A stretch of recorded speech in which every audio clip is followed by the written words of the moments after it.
पूंगा श्री सुधासागर जी महाराज के चरणामृत को श्री दिगंबर जैन समाज कैराना यूपी मेरी ओर से व मेरे परिवार की ओर से व मेरे साथियों की ओर से बारंबार नमस्तु बारंबार नमस्तु बारंबार नमस्तु व छुल्लक जी को इच्छामी। गुरुदेव, हम 2019 से लगातार आपके पास आ रहे हैं। हम पहली बार जब आए थे हमारी स्थिति इतनी खराब थी, हमारे मंदिरों में हमको माली की तनख्वाह देने के तक भी हमारे पास पैसे नहीं थे। और जब से आपने बताया कि शांति धारा बोली से करिए, तब से हमारे पास हर तरह के हमारे समाज समृद्ध है। और गुरुदेव, आपका आशीर्वाद सदा हमारे पर बना रहे। गुरुदेव, मेरी जिज्ञासा श्री आदिनाथ भगवान की जयमाला से है। उसमें आया है कि प्रभु कोय के पुण्य संयोग से मैं तो पाया स्वर्ग निवास हो, देवांगना संग रम रहो, जठे भोगनी को प्रकाश हो।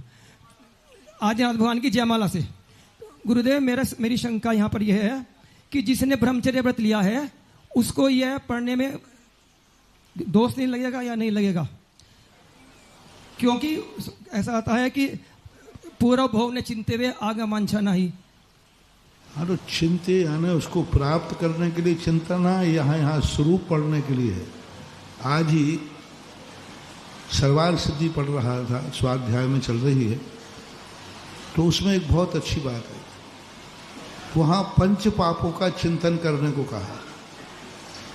पंच पापों का चिंतन, वहाँ स्त्री के प्रति भावना करने के लिए कहा। तो वहाँ चिंतन करेंगे तभी तो हम छोड़ेंगे। तो उसे हे रूप में वो चिंतन करता है। स्वरूप को किसी को समझना द्वेष का कारण नहीं है। जैसे पुराण पुरुषों में किसी स्त्री का वर्णन है, माता मरु देवी का वर्णन है, तो कहाँ बुरा है? लेकिन उसे राग भाव से देखना, वासना भाव से देखने का भाव है। ज्ञान करना बुरा नहीं है, ज्ञान के साथ लोलुपता, गृद्धता, लंपटता, वो बुरा भाव है। इसलिए उसमें कोई बाधा नहीं है।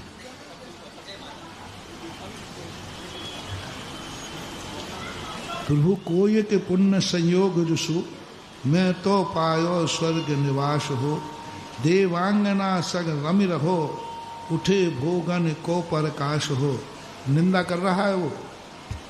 हे भगवान, कभी हमने स्वर्ग आदि भी मिले तो वहाँ भी जाकर के मैं देवांगनाओं में रम गया, उनके भोगों में रम गया, वहाँ भी मैं अपने आत्मा का स्वरूप प्राप्त नहीं कर पाया। तो निंदा के रूप में यहाँ प्रस्तुत की गई हैं।